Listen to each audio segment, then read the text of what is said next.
DJ PK, we're joined now by Brian Howell, Colorado Buffalo's beat writer for the BuffZone and the Boulder Daily Camera. Brian, good morning. Welcome back to the show. Thanks for joining us again. Thanks for having me. I appreciate it. Colorado, we are impressed. You wouldn't know it looking at the record right away, 3-4, but then you see the teams they play, just a steady diet. I mean, they actually played two undefeated teams, a 6-1 team, a 5-2. I mean, it's just very impressive. And here comes another 5-2 team with the Utes. But I have noticed the two road games weren't particularly competitive. They have had 5 home games.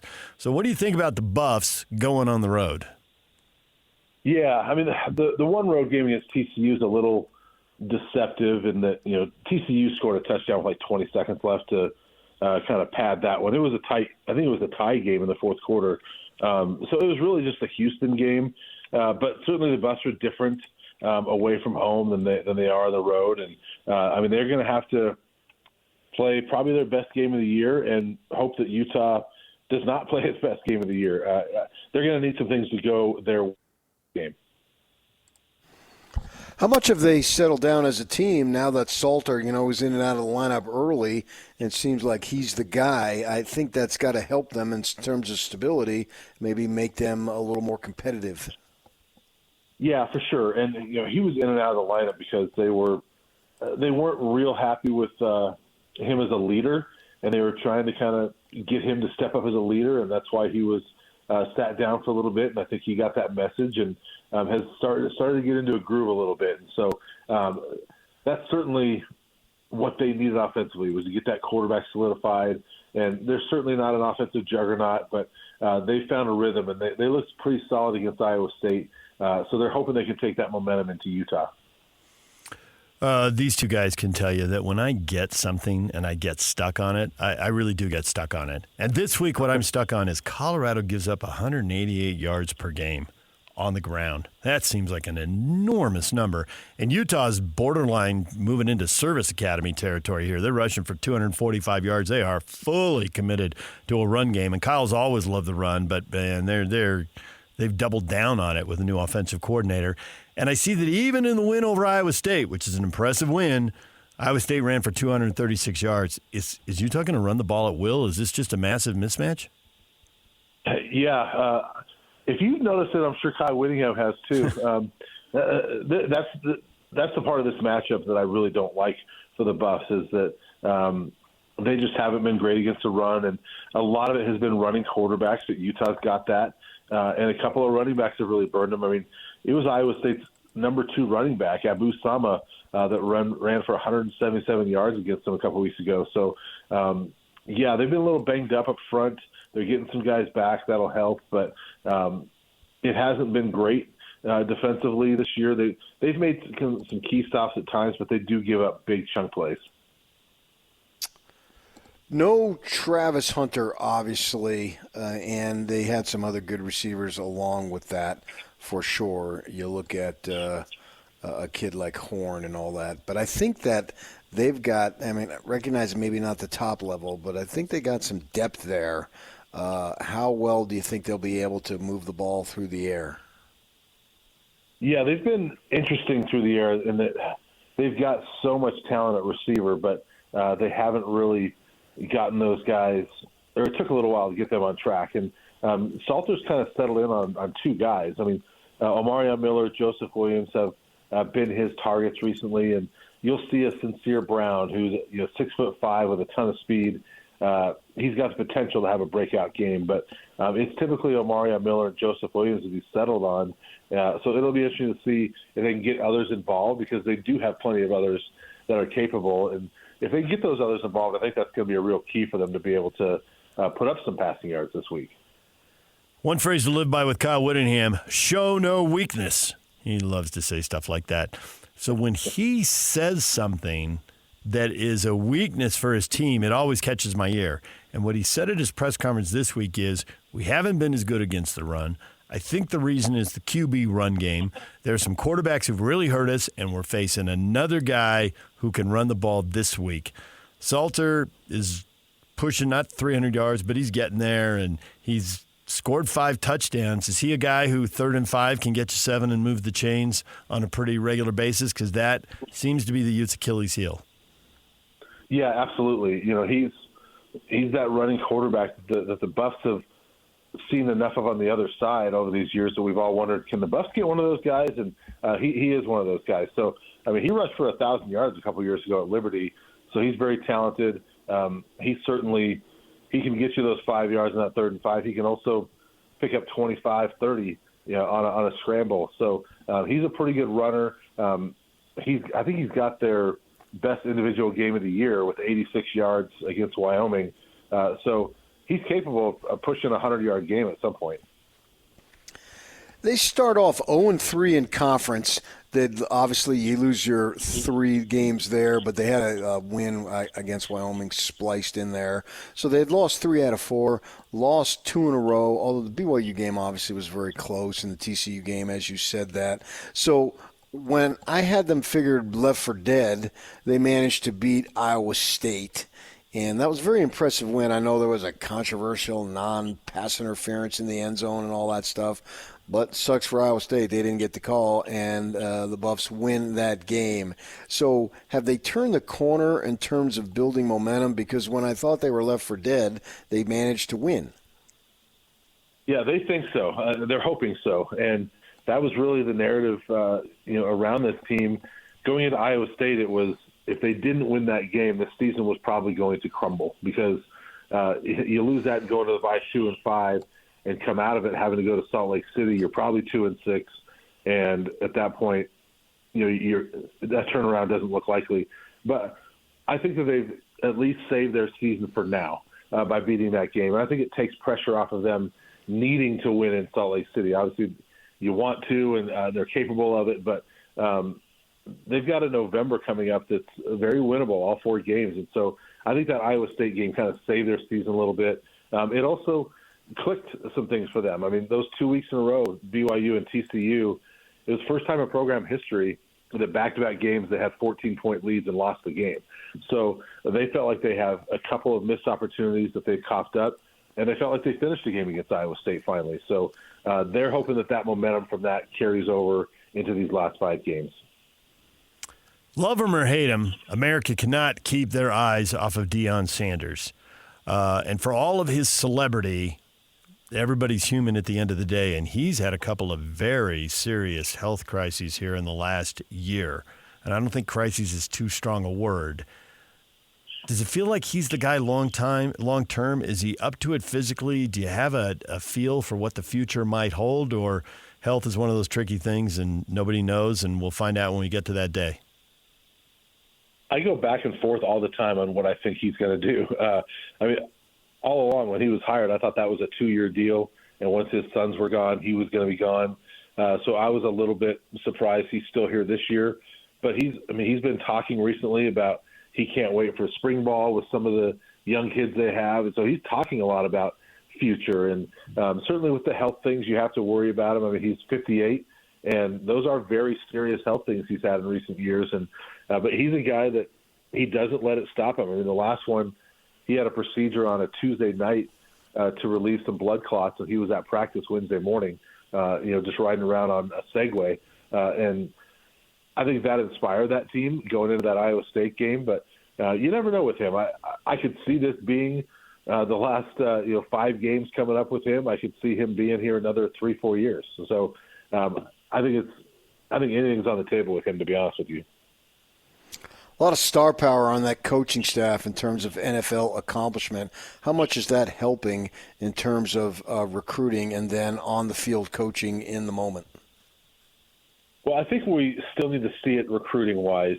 Marshall Faulk obviously is the running back coach, and we need to see it because they didn't bring in a whole lot running back-wise, and Warren Sapp's there on the defensive line, and they had a couple good transfers.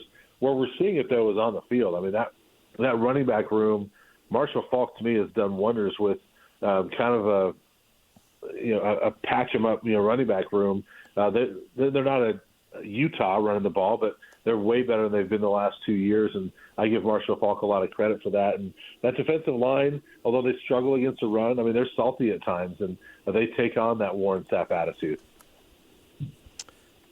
BYU and Cincinnati are unbeaten in conference play. ASU, Texas Tech, and Houston have 1 loss.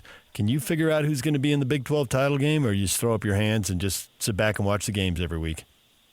Yeah, pretty much. Because going into last week, I thought, well, no one's going to touch Texas Tech, so that's one spot, and then they lose. So you never know with the Big 12. I still think Texas Tech is going to skate through the rest of the way and get there.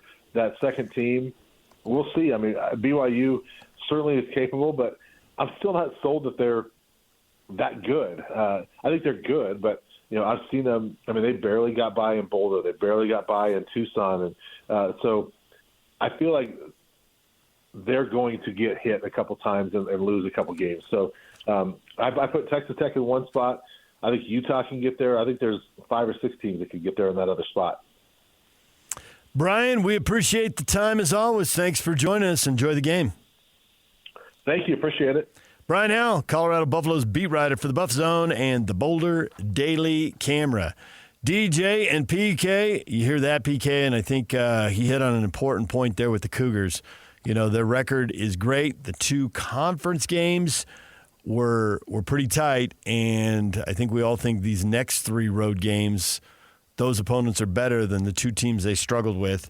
It comes back to what you brought up with Kevin Graham. Can they win 2 out of these 3 road games? Because 1 out of 3, you're at the mercy of the tiebreaker. 2 out of 3, you're probably punching your ticket to the conference title game. And that assumes you take care of TCU at home and UCF at home. Yeah, that's a big assumption, and I know you're making it for argument's sake there rather than literally thinking, oh, that'll be a breeze. I understand your point. But yeah, it's funny, they're 7-0. But as Brian said, well, they're still 7-0. Yep. And I think that's the way a lot of people are looking at them is that, okay, you're 7-0, but are you really, really that good? And the great thing about it is they've got opportunities to prove it. And if they went 4-1 in its 5-game stretch, which I guess you can put Arizona and so go 5-1 and certainly the 5 toughest games you've had in a row, I believe, and who knows when, if not ever. And if you want to put Arizona in there, and if they go 5-1, that's like I was talking about with Walker Kessler. That is answering questions as far as are they that good. I believe if they go 5-1, the answer is yes. They are that good because that is a tough run to do, and we got to get beyond the freshman quarterback and all that stuff because it's not like, well, you have a freshman quarterback, so we'll give you 4 points to start the game. It just doesn't work that way, obviously. And so with that in mind, the games are there, and each week is a proving test. And plus, too, you're ranked, and, there may not be that Mountain West whack lore that they had and the fan bases, how it's the biggest game when they went to Albuquerque, when they went to Laramie, when they went to San Diego, yada, yada. But I think there's enough out there that people know of BYU football. And so when you go into these places like Ames, I think the fans are sophisticated enough. They don't have the long-standing animosity for sure, but they have the sophistication to know, okay, this is a good team. This is a good football program. It's one of those name brands out west.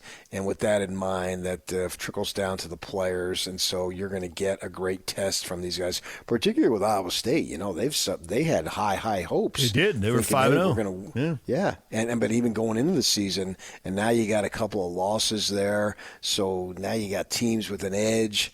That's why if they come out of this thing, they get to about 5 o'clock tomorrow afternoon, and they're 8-0.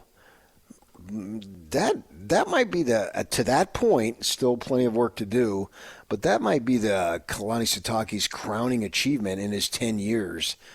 Because I don't think anybody saw it coming. And to get to that point, if they should get this win, that's just huge for the program. It's another step, another proving point. And then, as we were talking earlier, it does buy you a little buffer. You could most likely suffer a loss. It's hard for me to imagine an 8-1 team not being in the conference final. I suppose it could happen with some tiebreakers, but I think 8-1 is going to get you in, and that would be really cool. What a level of accomplishment that would be. That just wipes away the 5-7 season that they had a couple years ago, thinking, all right, BYU, man, they are building something big time, and they've got the resources and they got the money and all that stuff.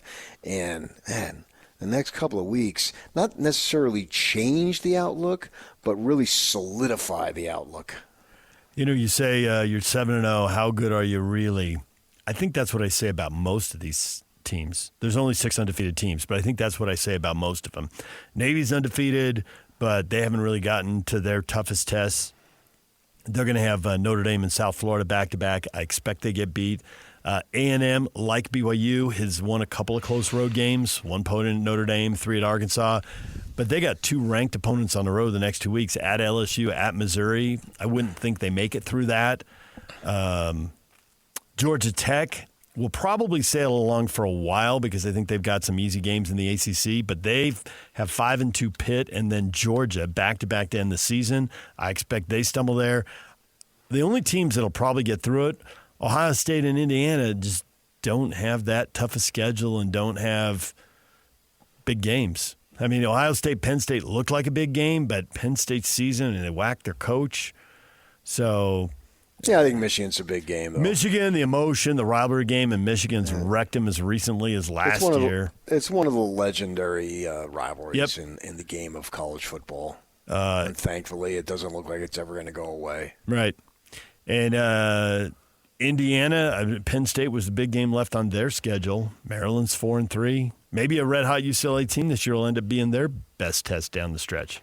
You got 2 bottom feeders at the end. So I would think Indiana and Ohio State, I can see them getting undefeated. The other 4 teams, you're having good years, and you could still have a good year. You could still have a great year. But an unbeaten year, yeah, I would pick against that. You always say you'll never pick a team 12-0. Even now, there's 4 of these teams that are unbeaten. I'm like, man, making it to the end of November with the schedule you've got, I don't see it. I think Indiana, and not them individually, but the conference as a whole, is the most overinflated conference that we have. The Big Ten. Yeah. I mean, there's a couple of superpowers at the top, and Ohio State is always a superpower. It's the unusual when they're not. It's the absolute usual when they are. But we're looking at that conference as 3 teams. I still got to put Oregon in there, and I realize Indiana beat Oregon. And good for them in Eugene. Yeah. I mean, that's, I would assume, the best win that program's ever had. But that conference, in terms of depth, doesn't really do a whole lot for me because Wisconsin's down this year, Penn State's down, Michigan, I'm not really sure what they are. Sometimes look really good, other times no.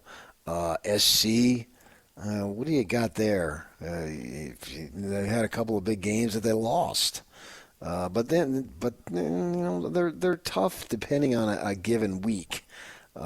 So I suppose I could put them in there, and I think maybe when I was saying Big Ten might be overinflated, I was ignoring SC because it's hard for me to grasp that they're in the Big Ten, but yet they are. So they're a decent team for sure. It's just that they have the argument of doing less with more than most teams in college football, and then they just haven't adapted to life on the road in this conference, which nobody feels sorry for them. In fact, I think most folks feel gleeful that they are having those struggles. Go ahead, complain about the road one more time. So I can say one more time, well, you're the one who took the money and busted up the league. Yeah, it's like it's karma coming back to haunt you to an extent. So I think we all enjoy it in terms of their struggles away from the Coliseum. It's particularly when they have to go to these places that they don't normally go as a program, and that's a lot of fun. But yet the league still gets the benefit of the doubt, and as you were talking earlier, the Big 12 has to prove it, and then prove it again. Yep. And Yormark, that's what he's talking about when it comes to at large bids and so forth, or automatic bids into the playoff. He's about one. That's been his message consistently. It was his message this past week during basketball media days, is earn it on the field. On the court's a different story because they're already there and they got so many bids that are available anyway. But he's about earning it on the field. And that seems to be what their lot in life is. They're going to have to earn it on the field. Well, and when they get to the playoff, have their teams do well. So it's like I've always said, the NCAA, once you establish a reputation conference-wise, the committee seems to just default back to that all the time. And I think they do that in basketball because they have earned it on the field, because they have had so many Elite Eight and Final Four teams and so many teams in the title game and champions along the way. And so there you go. They've earned it on the field. And ASU came really close to giving the league a really good win. Beating Texas, I think, would have helped. I mean, it's the thing that's got to happen year after year, though. But that's the first year of the 12-team bracket. It does have to happen. Yeah, I don't think it set them back. I mean, Jordan Tyson didn't play and all that stuff. It didn't, but it didn't advance them. It's like you'd have to stack up a lot of those wins, and that could have been the first one. But you're right. It didn't advance them, but I don't think it set them back, is what I stand by my statement. Yeah. All right, DJ and PK, when we come back, everything you missed in this show will get you up to speed next. Slacker Radio Headlines brought to you by Trajan Wealth. Call Trajan Wealth today, your local trusted financial fiduciary. Call them at 801-210-6800 or visit their website at TrajanWealth.com. DJ and PK, we've been all over the map this morning, PK. A little bit of hockey, an impressive road win, hat trick for Logan Cooley. Mammoth have won 5 in a row. Spent a lot of time on the Jazz with David Locke. 1-0, baby. 1 down, 81 to go. You can't win them all if you don't win the first one. He says Sacramento will be shorthanded tonight. No Sabonis and somebody else. Keegan Murray. And a ton of football with Kevin Graham and Brian Howell. Where would you like to jump in? Bring folks up to date if they're just joining us at 9:35. And no Peja Stojakovic either. Okay, thank you. Well, I mean, the hockey, very impressive. They're on a great run, 5-game winning streak. Logan Cooley, obviously, with the natural hat trick, and he gets it done in the first period, no less. And that's you got what do they got? 4-game? What is it? 4 or 5 on the road that they got coming up, and that's a great way to get it started. Couldn't ask for more. An explosive offense there, and Keller got going a little bit. He's been not really a slow starter, but he hasn't scored as much as we would anticipate, but who cares if you're winning and all that stuff. So we'll see what they can do. If they come out of this with only 1 loss, man, my whole thing for them is don't fight to be in the playoffs. Fight for playoff positioning all season. And so that takes the pressure off to know that you're in, and the number one goal that you've stated you've achieved. Now, it's still a long, long way to go, but be above the line the entire season. Why not? You got the capability, and that was the goal, and that's what you've built for. So we'll see there. And the Jazz were just barely getting started. Everything is too new to start making assumptions. To me right now, obviously, this point in the season, the last week in November in terms of playing is all about the college football. And big games abound. All 3 of our teams in their own situations have huge games for the Aggies to get some and maintain momentum in the conference season and get yourself closer to bowl eligibility, which would be a success. The schedule gets more difficult here in November. Utah, he's still got a good season. The possibilities are there. I believe they're still a good team. Lost a couple games. Well, whoop-de-doo. It still cracks me up. Utah, if they lose a game, it's like a natural catastrophe that's hit. They're going to lose games. No program goes unscathed usually. They still have a lot to achieve. And, if Ficklen's in there, I think he'll play. Let's see what he can do. Show some excitement there that he can do. I'm not ready to give up on Dampier by any stretch. That would be 1,000 times unfair to him.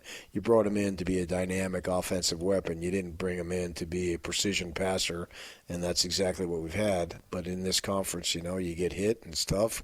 Guys are bigger, faster, stronger, that type of thing, so there's injuries. And BYU, obviously, they're playing to maintain undefeated and get themselves into Arlington. I'm looking forward to tomorrow.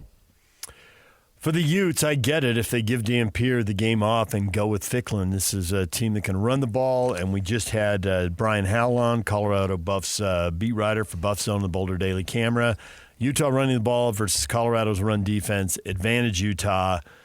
Ride it to the win and see if you can get Dampier healthy because you got Cincinnati next week, and that's obviously a massive game. And we heard Kyle after the Texas Tech After the Texas Tech loss, multiple times he lamented Dampier not being 100% for that game. So sit him for Colorado, play Ficklin, win the game, and then see if Dampier is healthy for Cincinnati. That makes a ton of sense. And after that, you got to bye. And then you're down to 3 games on the home stretch. That's crazy to think of, but that's the reality of the situation. It does go by fast. And it's set up for them to get this victory than to get to Cincinnati. You got them coming in to your place next week, and then you do have that bye, and all three of those games at the end of the season, each one of them is winnable. Maybe none of them are easy.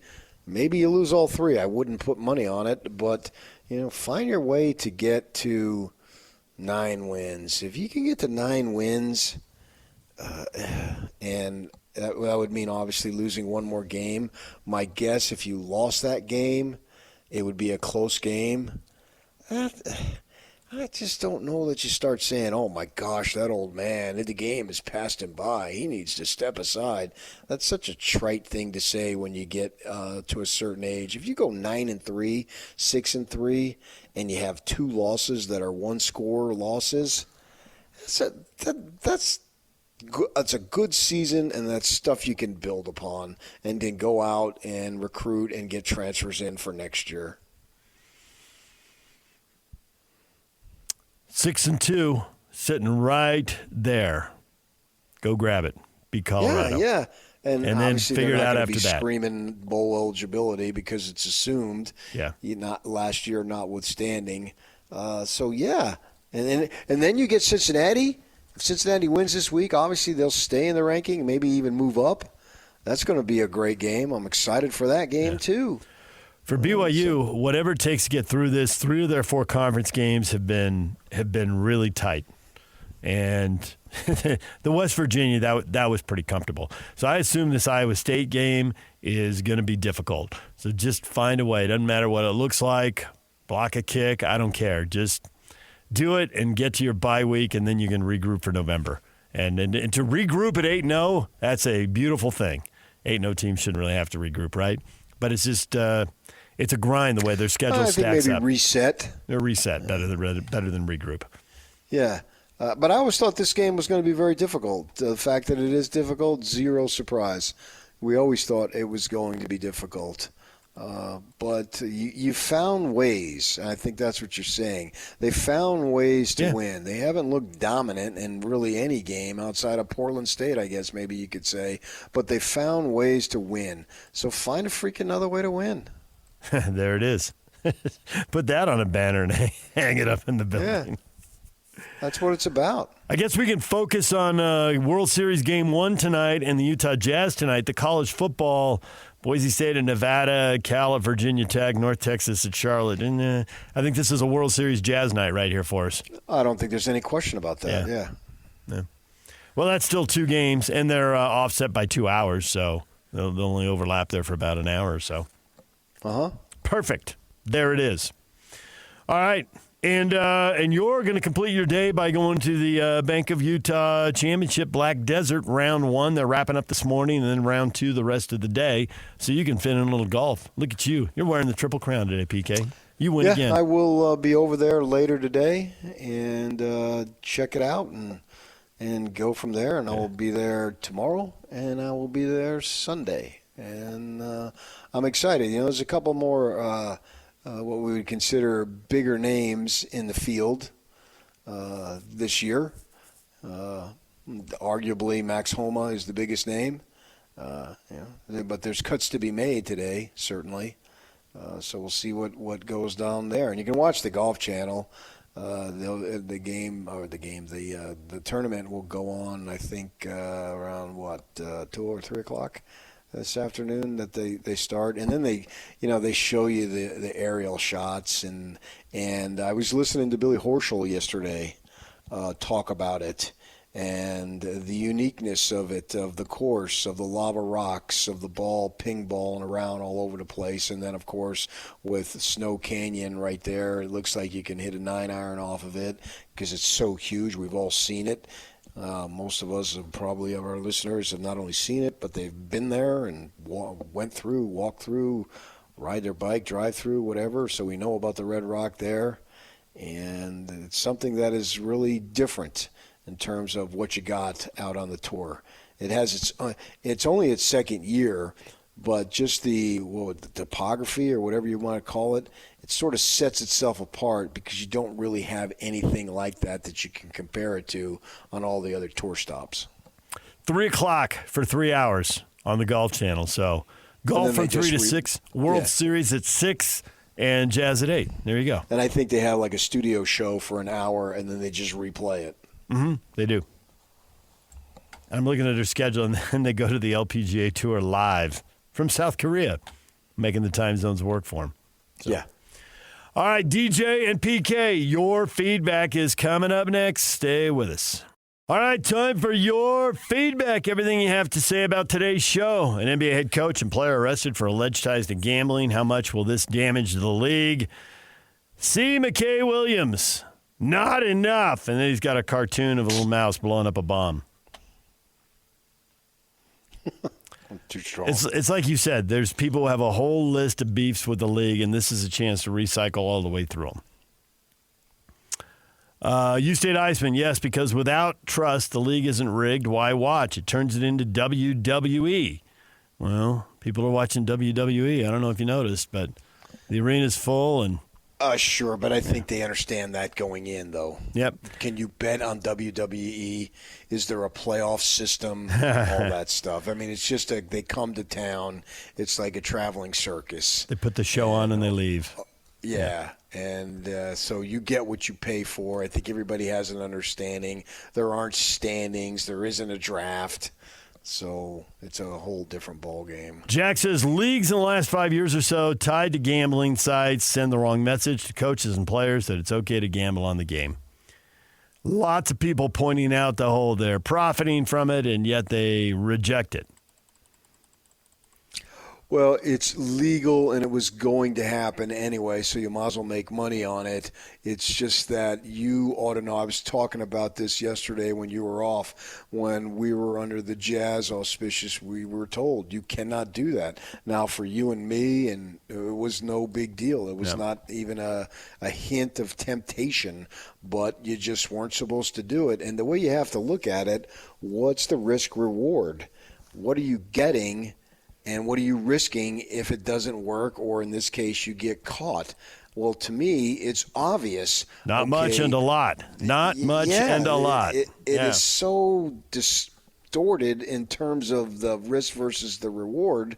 Why would you even come closer? Now, you want to go sit down and play hands of blackjack at a casino?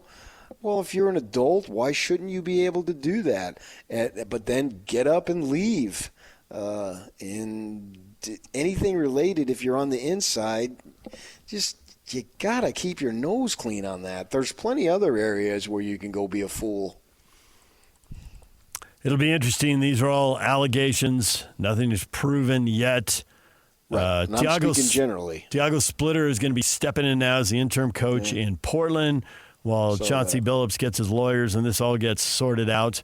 And I did see in all the coverage yesterday, multiple people brought up, well, we heard about this investigation, I don't know what it was, a year and a half ago, and it was like 5 or 6 people. Now you talk to those people, now it's up over 30 people. With those 30 people, who is going to say what, and will they, it's like pulling the thread in the sweater, right? Or are we going to be at 50, 60, or 70 indictments in another year? Or are they going to run out and they have everybody? How's this going to work? Intriguing to watch this all play out. Yeah, and maybe this is the wake-up call that people need. And maybe we look at it, oh, this is awful, this league. I hate this league, and this is just further proof. But actually maybe, and you have to assume it's all alleged right now. Everyone deserves that opportunity to explain themselves. Maybe this is the wake-up call that they need, and maybe this is good stuff can come from it, and the educational process can be further advanced to know it's not worth it, guys. Way too much to lose, so stay away from it. The thing about basketball is because of point shaving and the nature of 1 or 2 hoops here, and what does it seem to matter when the spread is 8 or 15 or whatever it is, we've had basketball scandals for 75 years. I mean, you can go back to the early 50s, and college hoops and City College in New York used to have an awesome program, and the scandal brought it down. So, I mean, these things happen periodically, and I expect this will come and go, and then it'll happen again a while down the road again. Think about it, my good friend DJ. Don't you think, me being from Jersey, that La Costa Nostra didn't approach me when I was playing CYO hoop? Probably. Probably a bunch of degenerates betting on 11-year-olds. Yeah, I can see it. Friday football is upon us. BYU, Utah State, all with conference games. What's going to happen? We got multiple people, including Reed, saying all with a win. Yeah, I don't think so. That'd be awesome. Two road games and even the home game. Well, I think the Utes are a solid favorite, and I think they've got the matchup, and I think they'll do it. I'm not putting it in obvious slam dunk territory. No. I think it's a win. Definitely not, no. And it's certainly, I think, the most comfortable of the three, and the Vegas line reflects that, and they're the home team, and the other two are on the road. I think BYU's walking into a really difficult situation. If they can come out with a win, I think it'll be very impressive. And they might be able to pull it off. But I think that's a team that was 5-0 and flying high. They just lost back-to-back road games. They're back home. A lot of their goals have been wrecked, and it's kind of like, well, somebody took us down. Now we take them down. They got so BYU is one of 6 undefeated teams in the country. I think that just puts an enormous target, and now they got a good team with a chip on its shoulder. And they got to play them on the road. Well, yeah, I mean, Iowa State is desperate. They've got the wounded animal thing going on here. If you get this win, the place is going to be packed, blah, blah, blah. It's the only show in town, on and on. This is huge. I mean, even last year, when the Utes weren't that good, Iowa State needed everything to beat them in Rice-Eccles. Mm-hmm. And so the point I'm making is, man, it's tough to win on the road. Utes had no offense last year and darn near pulled it off. And thinking Iowa State here at home, oh, for sure. Yeah, this would be just gigantic. Jewel, oh boy, another game where I can watch 16 third and eights. I wonder what team I'm referring to. I bet he's referring to the Utes. And I don't think they're going to have 16 third and eights in this game. I think they're going to run the ball. I think they're going to stay ahead of the chains and get close to the line to gain. I'm trying to use all the phrases here on a Friday. Makes sense to think that. All right, thank you, PK. Enjoy the golf and the baseball and the basketball. And then the football this weekend. We'll see you Monday morning right here on The Zone.